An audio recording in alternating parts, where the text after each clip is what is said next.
Hello guys, welcome to more jelly print I keep wanting to say jelly print plating, but it's jelly plate printing or monoprinting on my jelly plate.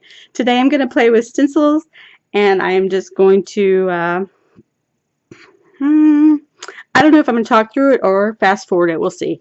Okay, so I already started out having a little bit of fun with the colors left over from my last video. And yeah, it was cool. Let me see. I did one on, let me find it. Thought you'd like to see. So one of the color field paintings I did a ghost print from. This was like the third pull from the plate and has a little bit of this. Okay, so just want to play with that some more. And I'm probably just going to play with this, I don't know, one or two stencils. And I've chosen stencils that have kind of large holes in them. Let's see if you can see these. So this one is a joggle stencil, and this one is from Crafter's Workshop, and I'm not sure what the name of it is. I'm sorry. But it's just some I had in my stash. I thought would be fun. And I have some just white paper. So I never got to working with the red and the magenta in my Rothko color field painting video. But I'm still using these heavy body acrylics, so I thought, well, it'll be a perfect time to use the red and magenta. And that's probably, again, way too much, and I don't want so much, so I'm going to use my palette knife and take that off. That way I don't waste it. So I already know that's going to be too much. So, you know, if you think it might not be too much, you can just brayer it on and then brayer it off again, but I don't want to do that. So I'm going to start with the magenta. And there's still a little bit of paint on my, oh, look, I'm still doing color field. Okay, sorry, switch gears here. I want the color mixed and molded and switched around, and I still have a lot of color. Okay, then I'm going to put my stencil right on top. Just kind of drop it on there. And this is like, see, I missed this edge here. My stencil's not quite straight. There's going to be an edge of the jelly plate that doesn't have. Anyway, doesn't matter to me. This is like magic. It's so cool. Okay, I'm just going to actually use my brayer. Like I may have said before, it's not that I really want to get paint on the back of these. It's just that it's a great way to press down on the jelly plate. I think it's a little bit quicker than, are you ready? Here's the magic. Whoo, look at that. So pretty. Now this, you could just go in and Zentangle doodle in the white space. That would be amazing. A lot of things you could do with that. Of course, you can reprint on it. Okay, so then I'm going to do this fun technique where you take off your stencil, lay it to the side, face up. Okay? Then you want to take your ghost print. So you put your paper on, and then you put your stencil face up. They call this making a sandwich.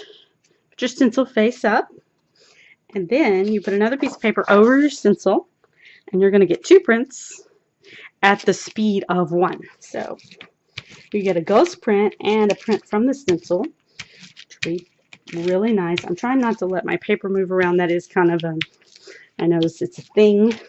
It's just a thing that the top paper wants to move around the stencil. And there may be a way to prevent that. I just don't know what it is. But I'm not worried about it because I don't care about really perfect prints of anything. Okay, so here we go. We're going to have two. We're going to have from our stencil, which only had a little bit of paint. And then we're going to have our ghost print, which I'm going to pull off right now, which is the sort of reverse of the stencil. So pretty darn cool. Cool. So let you compare these three. Okay, so there's the ghost print. That is from the stencil. And this is the first print. So depending on what you're going for, these are all great. Okay, so I'm leaving this paint on here. It's pretty dry. So I think what I want to do is put a different color. What color should I put? What if I put a dark color? So this dark color is going to be basically, this is Diazinon Purple. One of my painted papers from another video. This painted paper is the Diazinon Purple. I think what's going to happen is it's going to create a background for what's left of this paint on the stencil. And we're going to be able to see the stencil, but we're also going to be able to see the purple. So it's just like 2 layers in one, I think. I haven't done it before, so we're going to call this testing. Testing, 1, 2, 3, testing. And I'm using a fresh sheet of paper.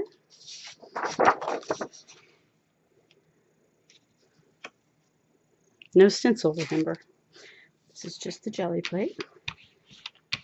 I'm back with the layering. And I think because what I want to do is get off that slightly dried paint that's on there, I want to wait and let it adhere to the paper just a little bit more. So I'm kind of like waiting, pressing down. Twiddle my thumbs. How do you twiddle your thumbs? Remember that? Yeah, never mind. Forget that. Okay. So I'm just trying this. And who knows? Looks like it's coming up. Can you see that nice clean? Oh, look at this. It's going to be fantastic. Look at that. It is fabulous. Oh my goodness. Okay, and look, my Gelli plate is 99% clean, okay? Very nice. I'm excited about that one. Okay, so now I'm going to go on to my other stencil. I'm trying to keep this video really short. Let's see, what colors do we want? Let's do some, we have white, but I want to lighten the colors that I have, so I'm going to add white. I have this magenta over here, and I might as well use it, right? Okay. Now, technically, let's see. I'm going to use the cerulean blue. Okay, I started to use the turquoise, but you might get a funky color if you mix that with the magenta. So, put that away. And I'm going to start with the white. I'm just kind of put it in random places. And some of these other little bits of paint may come up, which will be perfect in my book. Okay, so magenta. I don't really want the magenta to mix a whole bunch with the white. I still want it to be kind of dark. I don't want it to be too that purpley pink. Don't want to use that paper. There we go. Here's a clean off paper. So much nice color. So much nice color. Okay. I'm going to do a cerulean. And that can mix with the white as much as it wants to. And it's okay with me to mix with the pink. And remember also the white is under. So, all right, now I'm going to put my fantabulous stencil. This has all kinds of things on it, and it may, it even has alcohol ink on it. I'm going to put that face up so that if it, I'm trying to see if I can cover it. There we go. Put that face up so if it comes off, I'm hoping that it won't, actually I'm hoping that it won't come off, but if it does, it is what it is. Okay.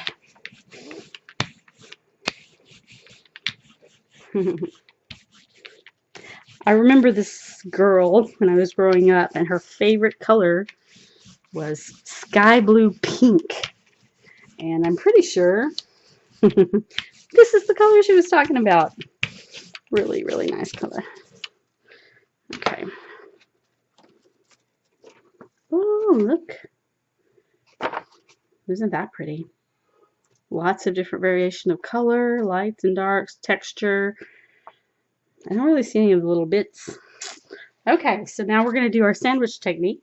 I'm going to take this off, put it right side up, put this paper down for the ghost print, put my stencil here for the print from the stencil. Let's see. You can see where the paint is here. I'm trying to move it over a little so it will kind of be on the paper. Put my next piece of paper. Hold it down because it likes to slide. And press the brayer.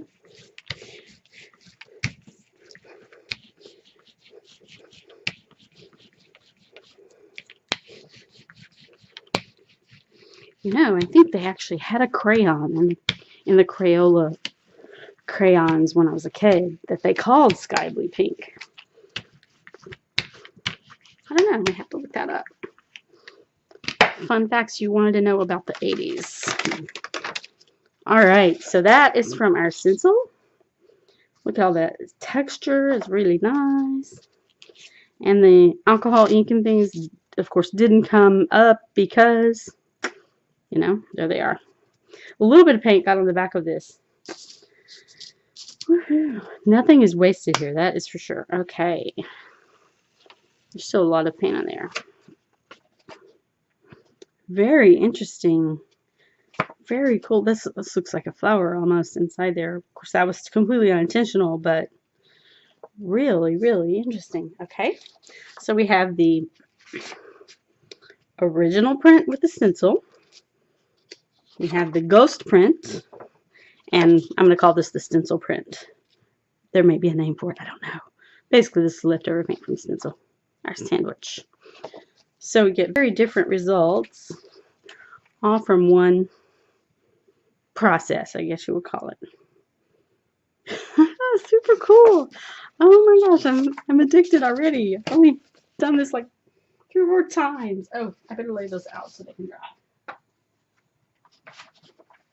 Sorry, I'm laying these out on my floor so they can dry, and I don't want them to be a problem. Okay, so those are pretty light colors. Like, if I look at this colors, these are fairly, there's some darks. Actually, they're kind of mid-tone colors. Kind of a medium color. So, I wonder what happened if I put, look at my paint. I always tend toward blue, and I don't want to do that. What if I put the red? Grumbacher red. Yeah. I really like this red color, too. It's really nice.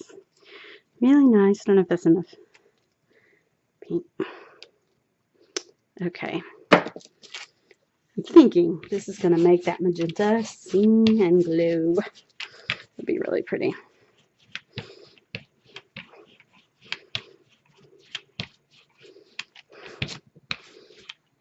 And look, it's transparent.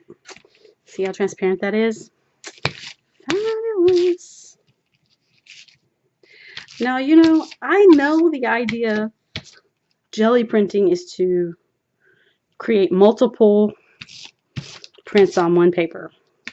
But I haven't gotten that far yet since I haven't used it very much. I'm stalling so that the paint can kind of work its magic and take off that other paint, if you're wondering. But I haven't gotten far enough really to layer my prints.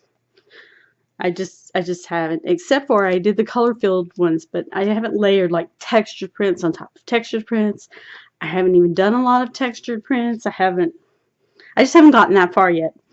I'm just having fun with it, seeing how things go, and learning, I guess, is what I'm doing. I'm just learning. All right, here we go. This is going to be my last one for the video. Hopefully, moves right along. Hopefully, it just takes off most of that paint, and I get a really nice, interesting print. And one thing about these prints, like I said, I may be using them for collage. Some of them I think are art pieces in themselves. Some of them you could doodle over. You could also cut out sections. So I'm going to let this sit here for a second. Let's say you have a mat like this, one of these. This one's smaller. This one's 5 by 7, I think. No, this is an 8 by 10, 5 by 7 opening. Okay. So what you can do is, let's say you have a print. I'm trying to find one. I think will work. This. I don't know. Let's try it on this one. Let's see. Okay. Yes, lots of paint. I see lots of paint. Phew. Okay. So this didn't work the way I expected. I expected the magenta to really glow, I guess, against that red. It didn't. But what I do notice is the white showed up more in the light blue. And that's really interesting textures. Some blue there. A big splotch of blue. I like it. Okay. So what you can do is say you want to use this for something, but you don't like part of it. You're like, I don't like the whole thing. So you could use a mat. And you just move the mat around until you find something you like. Like for me, I would like that little blue in the corner. I actually would like some white on the edge. Maybe. No, I just like it just like that. Like I think that would be a really cool little piece of painted paper, or you could use it for a card or something like that. But say you couldn't find something with this size, so you could just go to the next smaller size, and you can turn it and move it. Look, there's a little bit of blue there. Not gonna be able to see because of this box. Anyway, you get the point. Just find a composition you like and use that part of it, and then use the rest of it for something else. Okay, so thank you for watching me again with my jelly plating adventures. And I'm going to go now. I hope you'll go out and try out your jelly plate. And just leave a comment and let me know, how you liked it, or if you have any questions, or you want me to show you a technique that you maybe have seen or heard of. Just leave it in the comments below. I'll answer all my comments. And also don't forget to like and subscribe. So thank you. I'll see you later. Bye.